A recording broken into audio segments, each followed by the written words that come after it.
Buen día, Jesús Eduardo. A nombre del equipo de diversidad de Prodiana, te doy las gracias por tu tiempo y por lo que nos vas a platicar acerca de la diversidad sexual en la ciencia ficción. Voy a presentarte. Jesús Eduardo Ramírez Gutiérrez es integrante del Seminario Estética Ciencia Ficción del Centro Nacional de Investigación, Documentación e Información de las Artes Plásticas del Centro Nacional de las Artes, donde explora la relación entre poesía y ciencia ficción. Su artículo Saipaiku, la colisión de dos estéticas, fue publicado en la revista Nudos, volumen 2, número 1, de la Universidad de Valladolid en el 2018. También en el 2018 participó en el Seminario Histórico LGBTI Mexicano en el Museo de la Mujer, en la mesa Nuevos Investigadores con la ponencia La mano izquierda en el armario, ciencia ficción y diversidad sexual. El año pasado ganó el segundo lugar de la convocatoria de cuento corto de ciencia ficción y fantasía realizada por la revista digital The Newgate Times con su texto El tiempo es otro río. También el año pasado, Dibu AC y Eduardo lanzaron la convocatoria para el primer concurso de narrativas de ciencia ficción LGBTI+. Es autor de Lágrimas en la nieve, un poemario con horrorcus, tancas, saipaikus y haikus. Eduardo, primero, sobre el seminario de estéticas, ¿nos podrías comentar algo? Bueno, primero, hola y gracias por esta invitación para platicar sobre la ciencia ficción, que es un tema que me encanta. Sobre el seminario, pues, te puedo contar que surgió hace 4 años. Fue a partir de un proyecto que propuso Amadís Ross y la doctora Loreto, que trabajan ahí en el CENIDIAP. Surgió esta necesidad de hablar sobre la ciencia ficción y su estética, ¿no? O sea, qué es lo que lo conforma el género, más allá de los clichés y los argumentos, ¿no? ¿Qué es lo que lo hace realmente que sea una preocupación, ¿no? Y justo el seminario se enfoca en eso, en investigar la estética de este género, ¿no? Más allá de la etiqueta, sino justo en la estética o la poética, ¿no? Lo que lo construye. Y nos enfocamos sobre todo a hablar sobre la ciencia ficción latinoamericana y en específico mexicana, tratar de hacer un rescate porque hay demasiados textos que no se han rescatado y películas, ¿no? Que no se han valorado o no se han dado la oportunidad porque se les hacía menos, ¿no? Por ser de este género o subgénero, ¿no? Como se le nombra a veces. Y y el proyecto justo va enfocado en eso. Ya llevamos un libro de ensayos que salió el año pasado junto con las memorias del primer encuentro, que fue en 2017. El año pasado se celebró el segundo encuentro. Y estamos ya planeando un tercer encuentro, así es que la situación actual lo permite. Pero el proyecto sigue ahí enfocado en eso, sobre todo en hacer vínculos desde lo académico y lo creativo, sobre todo porque es un rescate que también hace falta lo plástico, ¿no? El arte que se ha hecho en torno a este modo de expresar o codificar la realidad, ¿no? Que es la ciencia ficción. ¿A ti te ha interesado estudiar la poesía en la ciencia ficción? ¿Qué tanto has encontrado? Es una pregunta muy, muy interesante porque justo recién hubo una situación allá en Argentina, no sé si supiste o supieron, con lo del premio, ¿no? Del Fondo Nacional de las Artes, donde se abrió que Mariana Enríquez, y se conecta con la pregunta de la siguiente manera, pues ella pidió, bueno, solicitó que en este concurso allá en Argentina fueran todo de horror, ciencia ficción o fantasía. Y mucha gente brincó porque cómo vamos diciendo, ¿cómo se van a hacer poemas de ciencia ficción? ¿Solo se le va a meter al marciano y ya, y listo? Y justo yo estuve por las redes así como que diciendo, no, o sea, sí se puede hacer poesía de ciencia ficción. Y esto surge porque en un momento yo vi una convocatoria por parte de una revista española que se llama Minatura, donde solicitaban poemas de ciencia ficción, poemas de horror y poemas de fantasía. A mí me llamó mucho la atención porque dije, ¿cómo va a haber o sea, también me puse en esa misma situación, ¿no? De cómo va a haber poemas de ciencia ficción, ¿cómo son? porque pues por literatura sí conozco poemas donde hay mitos, ¿no? Donde se rescatan, pero, y de horror pues más o menos ubicaba en lo de Edgar Allan Poe. Pero dije, debe de haber, a estas personas se les ocurrió esto, o ya hay un antecedente. Y me puse a investigar, y justo fue como me fui acercando un poco más hacia la ciencia ficción y la poesía. Y encontré que pues uno de los grandes autores que podría, de aquí de México, que se llama Don Nervo, tiene 3 poemas de ciencia ficción, ¿no? Y justo no son los que le inserte ahí el marcianito, o sea, está él especulando justamente lo que se hace con la ciencia ficción, extrapolando una idea y prediciendo lo que podría, haciendo una prospección de lo que podría suceder, ¿no? En el gran viaje, él justo nos habla sobre quién será el siguiente Colón, ¿no? Tomando la idea de un Colón que descubrió América. Justo él se pregunta en este poema, ¿no? ¿Quién va a ser el que nos lleve a nuevos planetas? Y a partir de ahí he encontrado que hay una tradición en Estados Unidos bastante amplia. De hecho, existe la asociación de poesía allá, y hacen concursos y tienen una revista y publican periódicamente. Y actualmente estoy leyendo a Ray Bradbury, ¿no? Aquí su poesía completa, que también contiene poemas donde hay pasajes de ciencia ficción, tal cual, uno donde habla sobre construir una nave, en una metáfora él, para viajar a otros planetas y colonizarlos, ¿no? Entonces, la idea de la ciencia ficción en la poesía no es solo meterle ahí el marcianito o la nave, sino evocar las imágenes de la ciencia ficción por medio de los versos. Porque muchos dicen, ¿cómo lo logras si ya la ciencia ficción es una metáfora? Pues haciendo alegorías, recorriendo la imagen, o contando algo, no narrando, sino contando algo. Y es algo que se nos olvida. La poesía surgió como una narración. De ahí tenemos la Ilíada y la Odisea, ¿no? Son poemas, pero nos están contando o narrando una historia. Pues la poesía ciencia ficción tiene esa posibilidad, contarnos o narrarnos una historia. Y lo que he encontrado es, digo, Amado Nervo, Ray Bradbury, eh, también hay esta Sarah Tisdale, una poeta estadounidense de, de inicios del siglo pasado, también tiene un poema que es posapocalíptico, donde habla sobre que la humanidad desaparece totalmente. Y he encontrado más que nada publicaciones por fans, o sea, no, pero sí ya estoy tratando de conseguir las revistas que se publican en Estados Unidos. No es muy fácil conseguir la poesía de ciencia ficción, eso te lo puedo asegurar, porque mucha gente no, no se asume esa poética por el miedo a quedar solamente en la etiqueta, ¿no? Y ese es un gran problema que tenemos. Pero sí he encontrado, pues, y por ejemplo, Brian Aldiss en su novela Cabeza Descalza inserta poesía, ajá, inserta ahí poemas para que se complemente con el lenguaje que quiere él provocar un extrañamiento, ¿no? Entonces ahí también encontramos, Saramago tiene un poema distópico, o sea, un poema amplio distópico donde en verso nos plantea una sociedad donde una es gobernada y sometida, ¿no?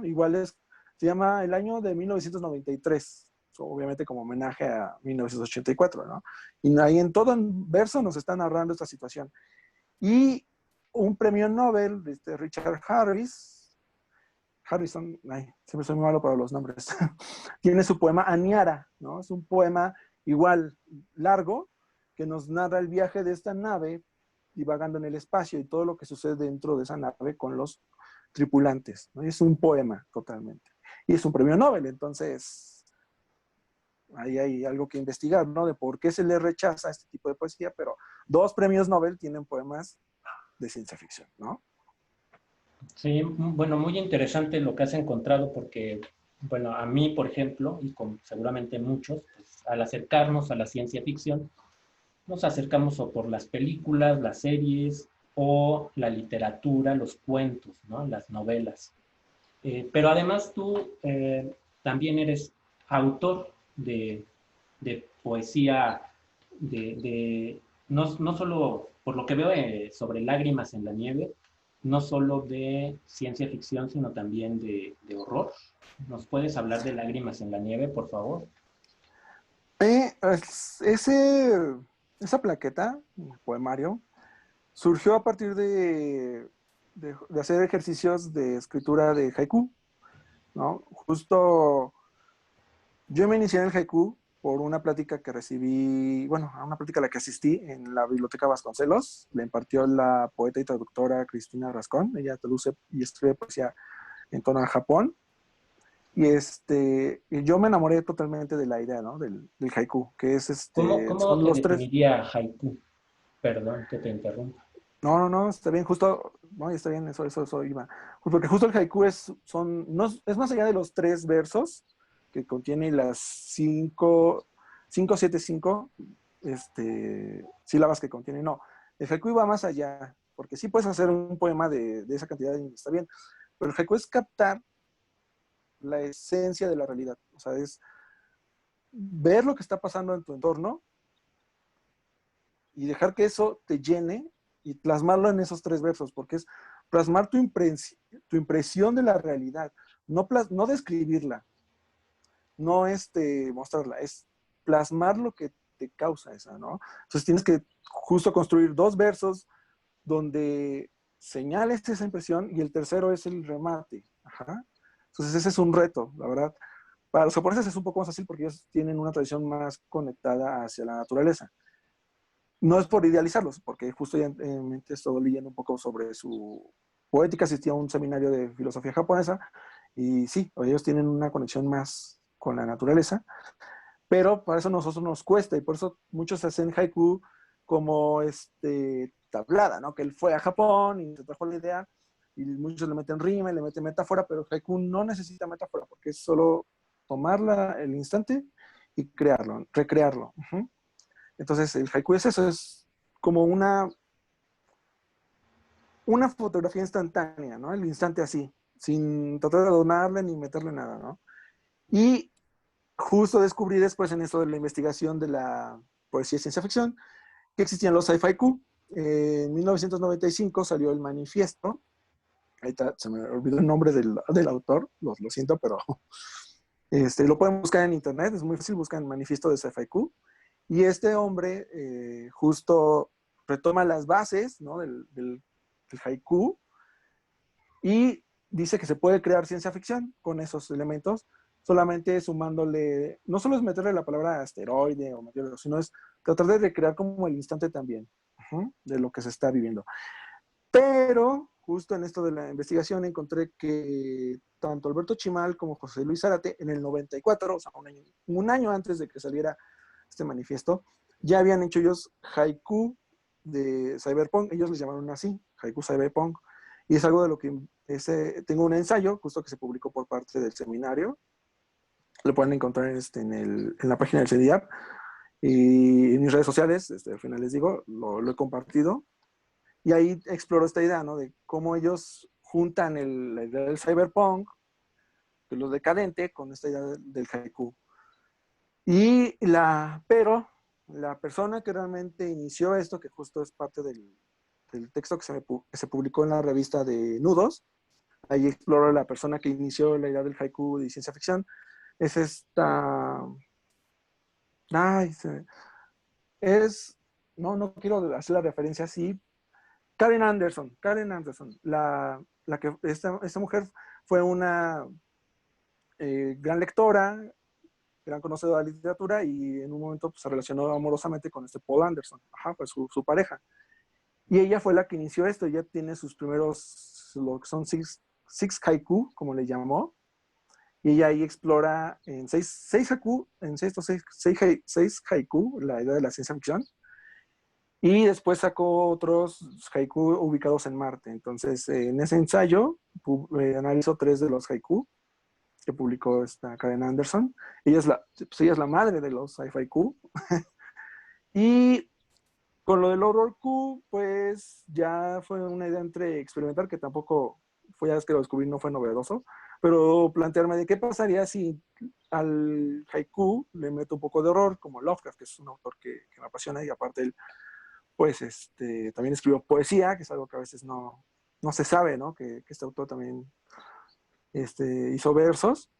Y el horror Q es solamente la misma, vamos a tomar casi la misma idea del haiku, digo del sci-fi y nada más cambiarle obviamente a una impresión del horror. Uno versus justo habla de un personaje que encuentra en el Necronomicon y termina incendiando una biblioteca, pero no o sea, no es describirlo, solo es dar como la impresión, dar las intuiciones, dar los pincelazos para que la gente lo construya. Porque algo que recuerdo que nos decía Cristina Rascón es que el haiku es como una adivinanza. Tú tienes que poner las pistas para que la gente construya la imagen al final, ¿no? O sea, la gente construya todo con lo que tú estás poniendo, las impresiones, ¿no? Los detalles. Ok. Bueno, entrando ya a la diversidad sexual y la ciencia ficción, ah, bueno, como comenté cuando te presenté, la Asociación Civil DIBU, junto contigo, lanzaron la convocatoria para el primer concurso de narrativas de ciencia ficción LGBTI+. ¿Qué sucedió con esta convocatoria? Y bueno, ¿por qué lanzarla? ¿Qué tanta diversidad sexual hay en la ciencia ficción en general y en la mexicana? Esa es una muy buena pregunta. Eh, Surgió a partir de que ellos me invitaron a hacer esta investigación, ¿no? Para presentarlo ahí en el seminario histórico, como tú mencionaste al inicio, donde hablé sobre la ciencia ficción y la diversidad sexual, porque sí encontré que hay textos en anglosajones, pero de nuevo, ¿no? Es allá.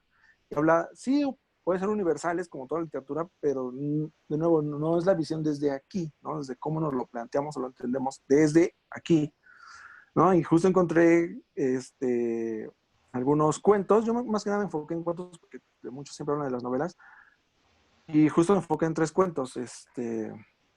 El mundo muy perdido de Ah, Theodore claro. Sturgeon. Ajá, fue ahí, ese es uno de los primeros cuentos de ciencia ficción que fue escrito en 1953, donde se plantea tal cual el dilema de la diversidad sexual, ¿no? Donde nos presenta personajes que tienen que conflictuarse en un mundo donde no los comprenden, ¿no? Donde no son aceptados por quienes son y tienen que ocultarlo. Ajá. Y justo ahí surgió mi idea de rastrearlo más que nada, porque como yo, siendo homosexual, dije, pues también debe de haber algo de representación ahí desde antes, porque justo tenemos actualmente, ¿no? Que fue el gran éxito de Black Mirror, el capítulo de San Junípero, ¿no? Y tenemos Sense8, esta serie donde todos los personajes son poliamorosos y también hay personajes LGBT. Bueno, está esta chica Nomi, que es trans y es lesbiana, y tenemos también a Lito, ¿no? Con su pareja, y que es mexicano justamente. Entonces yo a partir de ver estas dos dije, bueno, debe de haber algo más, porque la ciencia ficción ya es una tradición larga, entonces debe de haber algo más. Y justo rastreando el contexto. Y de ciencia ficción mexicana y diversidad sexual, sé que hay muy poco. O sea, está esta historia de Cherogny, no, siempre siento que lo pronuncio terrible, que justo no recuerdo el nombre, pero tú sí, del autor es ¿tú te acuerdas? Artistas rojas. Arturo Rojas, exacto. Y esa es la primera noveleta mexicana, ¿no? De ciencia ficción y diversidad sexual, que es como una space opera muy rara.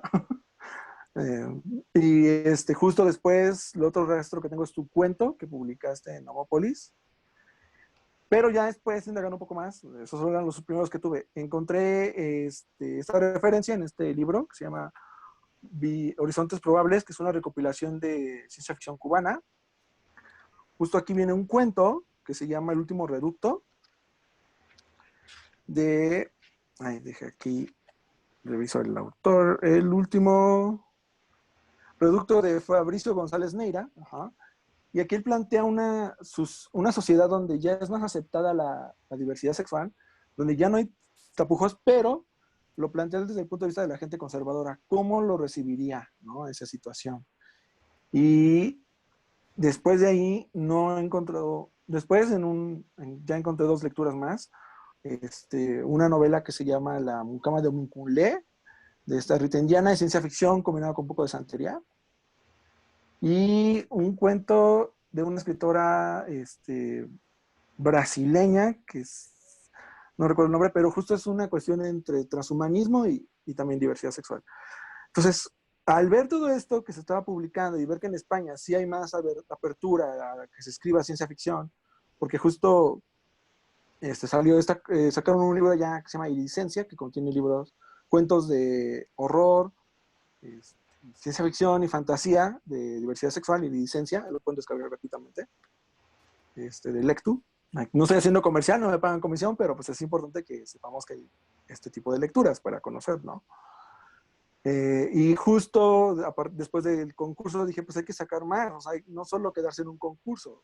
Fue cuando le propuse a los de Dibu, después de la plática, después de estos, que hay que sacarlo porque justo algo que falta mucho es la promoción de la ciencia y también falta mucho que la apertura hacia la diversidad sexual, porque no juntarlo en el espacio de la literatura, donde la gente a partir de ideas, hipótesis o lo que quieran lanzar, extrapolar hacia el futuro en una realidad alterna, cómo ellos entenderían la diversidad sexual amplia, plena, ¿no? Ya no solo que el personaje gay o el personaje lésbica sea como incidental, ¿no? O sea, que sea el personaje central y que desarrolle algo más allá de su conflicto de salir del closet, ¿no? O sea, que realmente haga algo. Yo creo que ese es el espacio que tiene, y eso fue lo que me motivó a mí, para, junto con ellos, los de Dibu, sacar esta convocatoria, ¿no? El decir que hay que ir más allá de los clichés que se nos han impuesto, ¿no? De que el personaje de diversidad sexual es como el adorno, el de fondo, te lo dejo ahí para que lo intuyas. No, es el personaje que va a hacer algo, el personaje que va a resolver el problema, o el personaje que gira en torno a la historia, pero ya va más allá de solo, ay, ¿salgo del closet o no salgo del closet? Sí, ya salió del closet. Hay que verlo como lo que es una persona que tiene la capacidad de pensar, reflexionar, actuar, sufrir y hacer cosas, ¿no? Creo que esa es mi propuesta. Y lo que trato de reflejar en las historias que también escribo. Y el proyecto sigue ahí adelante. Espero que ya a finales ya en inicios del otro, ya salga el libro para también la segunda convocatoria, junto con la segunda convocatoria que se va a hacer. Entonces van a publicar un libro con quiénes, con los, o sea, hubo tres ganadores, o sea, como siempre, ¿no? Los concursos, los primeros tres lugares, y las menciones honoríficas, si es que las hubo, ¿cómo estuvo? Fueron 3 ganadores y 2 menciones honoríficas. Este, justo la idea es publicar este libro en digital de descarga gratuita para que llegue y ya en un futuro ver si se puede publicar en físico para que se distribuya y llegue a más personas, porque sabemos que el medio digital pues es un poco cerrado, a la vez que amplio, ¿no? Es como una contradicción, porque es amplio porque pueden leerlo otras personas de otros países, ¿no? Al descargarlo digital, y en físico para que se pueda leer a personas que no tienen el acceso a Internet, ¿no? También eso sería algo único, y aparte porque todavía somos como una sociedad con el fetiche de lo físico, ¿no? Del libro en físico. Entonces sí salieron 3 ganadores y 2 menciones honoríficas. Para el segundo yo quiero plantear que ya no sea tanto de ganar, sino como que juntos ya solo seleccionar los mejores, ya no que sea el primero, segundo, no, o sea, ya una antología más en forma, pero este fue un primer experimento, vamos, ¿no? Fue el primer intento y salió bien, afortunadamente, entonces ahora el reto es ya lograr sacarlo, nada más. Pero ahorita es un poco difícil por la situación de la pandemia ponernos de acuerdo, aunque todos se puede conectar fácil, pero encontrar espacios para hablar sobre esto es un poco difícil, ¿no? A veces. Y sobre el cuento que ganaste el segundo lugar en The Newgate Times, como autor, eh, ¿cómo ves el hecho de que, bueno, como que están surgiendo un poco más de convocatorias dirigidas hacia la población LGBTI, pero todavía falta, ¿no? Sí, falta todavía mucho porque justo están saliendo las convocatorias y mucha gente solo piensa que es como dar nuestro espacio y ya para que seamos felices, pero falta demasiado, o sea, no solo, para mí fue un gran logro, la verdad, que se abriera para ese tipo de literatura de género o subgénero, como vuelvo al punto desde lo ven desde el punto realista, porque se piensa que no tiene espacio para hablar de este tipo de cosas o para profundizar de este tipo de cosas. Pero claro que falta mucho, ¿no? O sea, falta realmente que, que ajá, justo que no solo sean esos espacios, sino que cualquier novela que se mande con esa temática a un concurso nacional o internacional tenga la oportunidad de ganar, no porque se le dé una cuota, sino porque se valore la calidad y lo que hay, ¿no? O sea, no solo quedarnos en nuestros guetos culturales que a veces construimos, que hay que defenderlos, claro, pero hay que también salir, ¿no? Y pedir que se nos acepte también en esos otros espacios, ¿no? Y seguir, yo creo que el estar publicando, el estar viendo que estamos creando y estamos justo construyendo desde una preocupación, porque al final de cuentas es una preocupación muy personal, porque es como llenar esos huecos que no tuvimos referentes, muchos no crecimos con esos referentes, ¿no? O sea, ¿cuántos personajes heterosexuales no tuvimos que ver en todas las series, en todos los libros, ¿no? Donde llegaban y saludaban a la chica y listo, ¿no? Y es como, ¿y con quién me identifico yo? Entonces, ahorita es un momento justo para aprovechar estos eventos, como tú dices, que están surgiendo y hacer un poco más, pero que no se quede ahí, sino levantar la voz y seguir publicando y seguir que nos vean, ¿no? Que vean que estamos aquí creando, ¿no? Porque muchos dicen eso siempre de, ay, pues ven y creen sus personajes, pues ahora que la gente nos lea, que la gente vea pues, lo que somos realmente creadores, que estamos expresando ideas, sentimientos humanos, más allá, ¿no? De cualquier etiqueta o cualquier, pues sí, más allá de lo corpóreo, ¿no? O sea, que al final de cuentas lo que nos hace humanos es eso, las preocupaciones universales, ¿no? El amor, el saber si vamos a sobrevivir mañana, el saber a dónde vamos a parar, si la humanidad va a llegar a otro planeta, ¿no? Entonces yo creo que el que se estén abriendo oportunidades para hablarlo desde la diversidad sexual o la disidencia sexual es algo importante y que hay que seguir luchando para que existan esos espacios y que haya más. Ya nos platicaste de algunas obras. ¿De qué otras obras nos podrías comentar? También está La mano izquierda de la oscuridad, de Úrsula K. Le Guin, ¿no? Que ahí ella explora una sociedad andrógina, donde cierto determinado tiempo cambian o sea, pueden ser tanto macho o hembra, y ya, o sea, durante un periodo de unos días, ¿no? Dentro de cada mes, pueden ser macho o hembra, ¿no? Y justo los vínculos no son sometidos por los estereotipos, ¿no? De, ay, tú eres mujer, te sometes, tú eres hombre y mandas, no. Es una novela que justo me gusta eso porque rompe, ¿no? Con esa visión del género y la construcción. Y bueno, el antecedente más grande que tenemos en cuanto a diversidad sexual y ciencia ficción, dentro de la proto-ciencia ficción, como se le llama a veces, es Luciano Samosata, en La historia verdadera. Él habla de esta sociedad en la luna, ¿no? Los selenitas, que son hombres, que todos son hombres y todos se casan entre ellos y se reproducen de manera partenogénica, o sea, se embarazan en la parte de la pantorrilla y de ahí tienen a su criatura y ya. Entonces durante cierto tiempo se comportan como hombres y ya al final cambian como mujeres, pero todos son hombres, o sea, todos son machos, ¿no? En ese sentido, digamos. Ok. Pues algo más que quisieras agregar o compartirnos. Mm, pues, no sé, esa pregunta. Pues ahorita justo en el parte del seminario estoy explorando un poco más la diversidad sexual, hablando sobre esta película voy a ir un poco más hacia lo visual, ¿no? Esta película de La región salvaje, que recomiendo mucho que vean, es muy buena porque justo nos plantea eso, ¿no? Yo creo que, ya conectándolo con eso, la ciencia ficción tiene esa posibilidad de explorar la diversidad sexual porque es cuestionarnos cómo, cómo podemos entender esta realidad de otra forma, cómo podemos percibir el cuerpo de otra forma, cómo podemos entender los sentimientos de otros o de otras, ¿no? O de otros, ¿no? Y creo que es una forma para vernos reflejados y humanizarnos más a nosotros también, ¿no? De entender que ese alienígena, que ese robot, pues habla de nosotros, ¿no? Y es algo que casi no se reflexiona mucho sobre la ciencia ficción, ¿no? Por ejemplo, algo que ayer comentaban en un espacio, una persona dijo, ah, pues es que Black Mirror justo es el reflejo de hacia dónde vamos. Y yo así de, no, o sea, la ciencia ficción no habla hacia dónde vamos, habla de dónde estamos y cómo podemos terminar, porque la ciencia ficción es una metáfora del presente, solo proyectada hacia el futuro.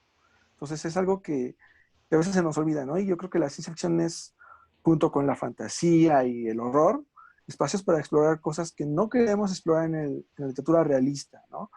Que no nos atrevemos a cuestionar en esa literatura, ¿no? Y pues lo último que podría agregar es que lean ciencia ficción. Y pues ya, es lo único. Lean ciencia ficción. Es lo que a veces nos ayuda a sobrevivir un poco, no por escapismo, sino para comprender qué está pasando con la sociedad desde otra visión, nada más. Vamos a estar al pendiente de la convocatoria de Dibu, la siguiente que hagas junto con Dibu. Y pues muchísimas gracias, que estés muy bien y estamos en contacto. Hasta No, luego. gracias a ti, al contrario, y hasta luego. Que estés bien.